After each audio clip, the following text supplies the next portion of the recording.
Alright, following the Lakers signing Marcus Smart, they are not done yet. Yes, and we actually know that too. Following them signing him, they legitimately have to make another move after this, likely even 2 or possibly 3 of them. The one that we know that's actually guaranteed to happen is something with Shake Milton.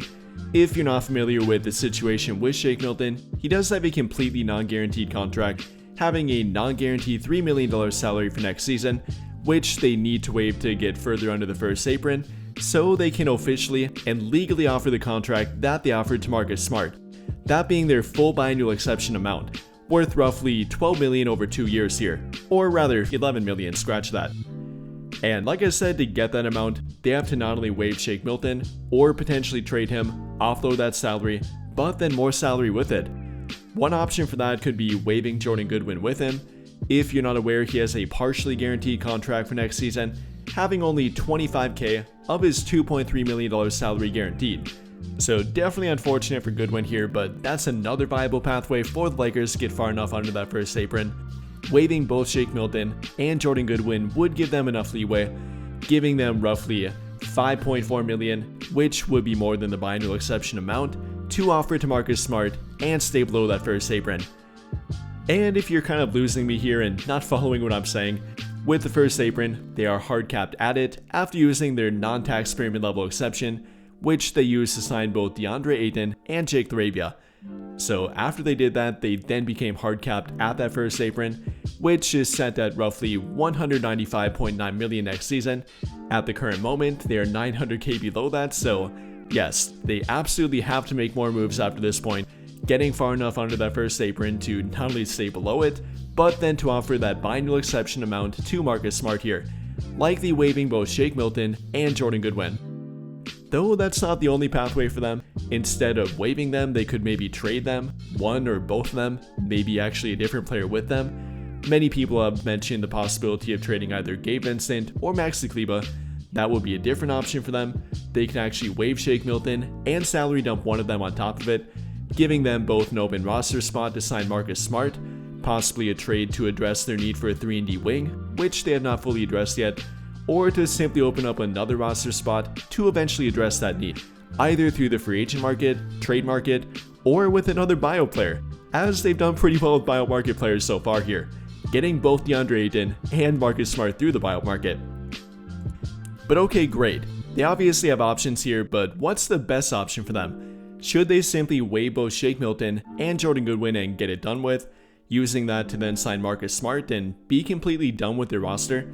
After that point, they would have 15 players on their 15-man roster, so they're kind of stuck, having no more non-guaranteed contracts or partially guaranteed contracts, so they really can't do anything after that point apart from making trades, which would obviously still be an option for them.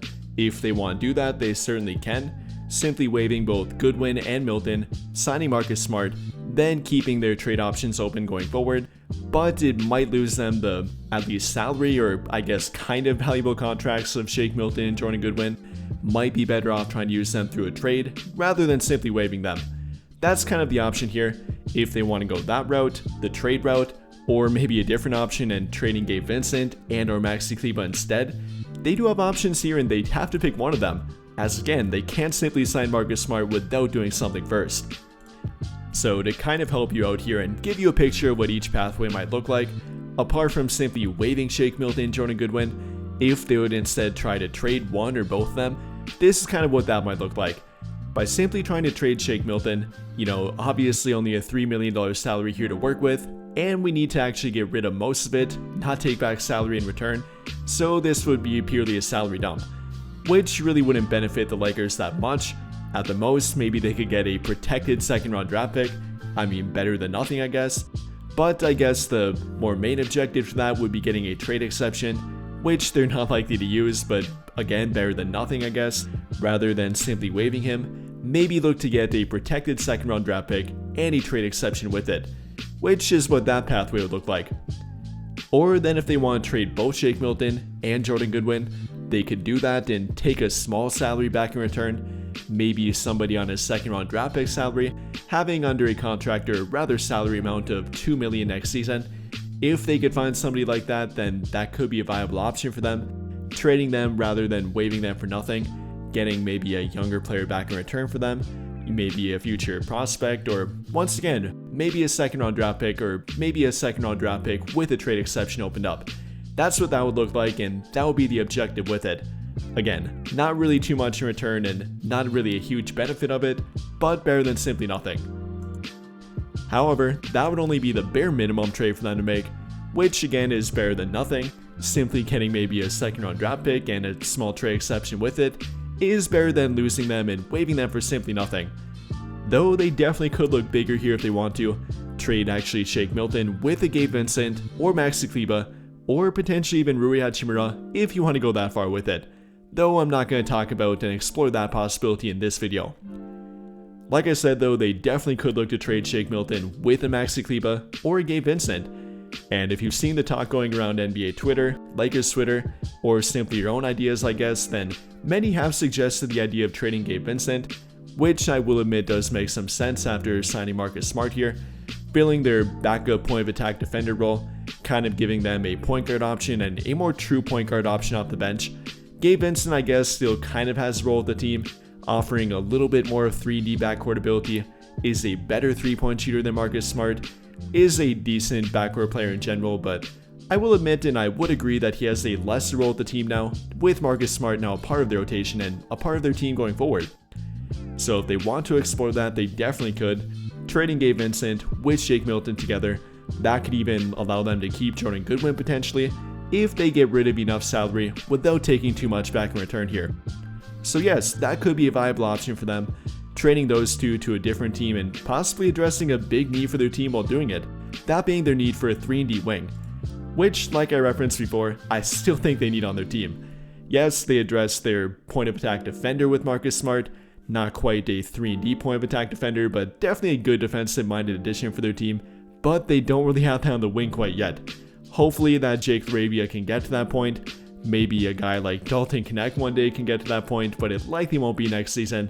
Jared Vanderbilt's great defensively, but not offensively. Hachimura's great offensively, but not defensively.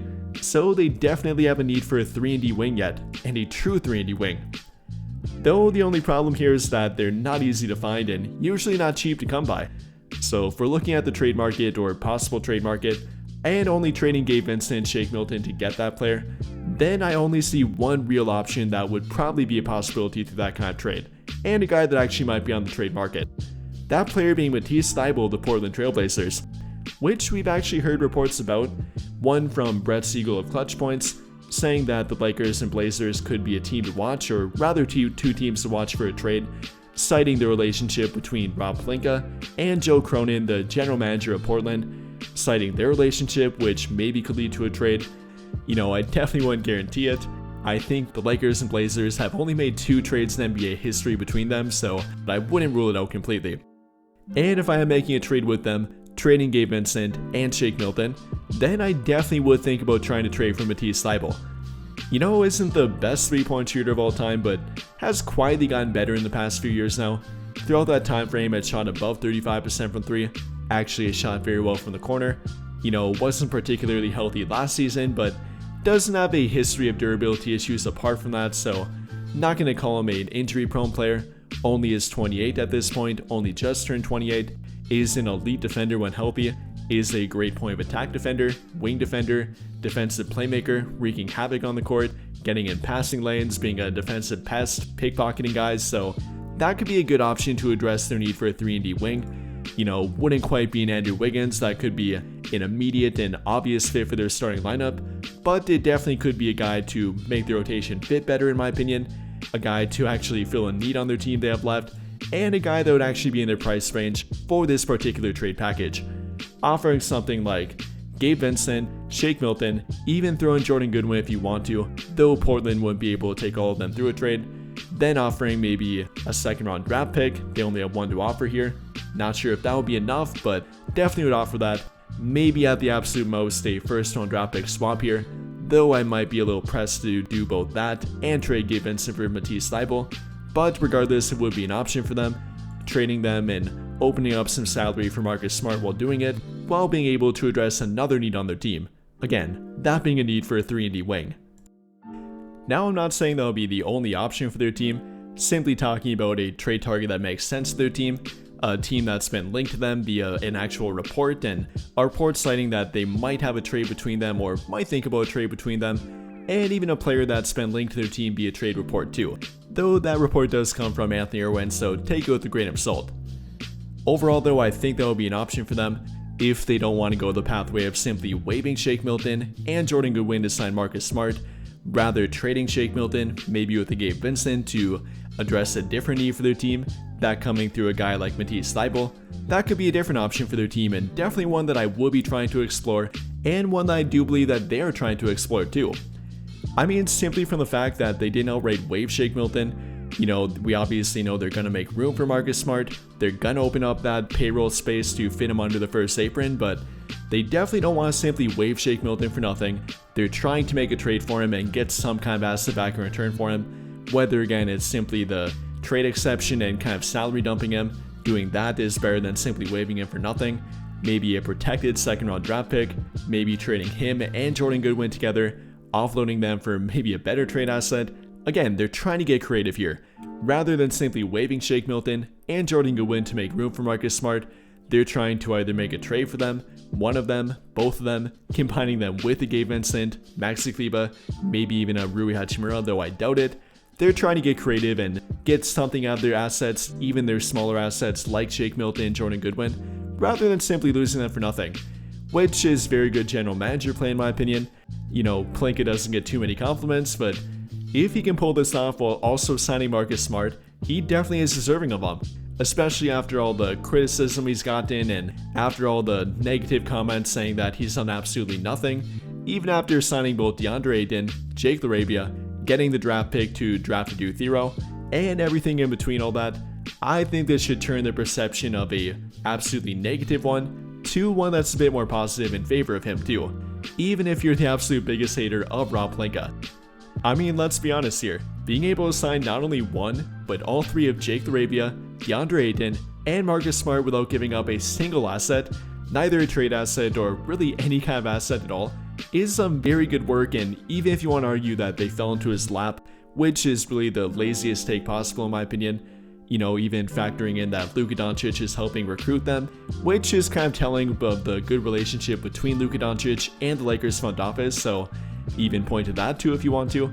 I think there's some good work between the Lakers front office, the relationship that he has with not only Luka Doncic, but the agents of current free agents, upcoming free agents through the buyout market, and the relationships and workways that Pelinka has that he's definitely been taking advantage of are showing through right now, and they're definitely helping out the team.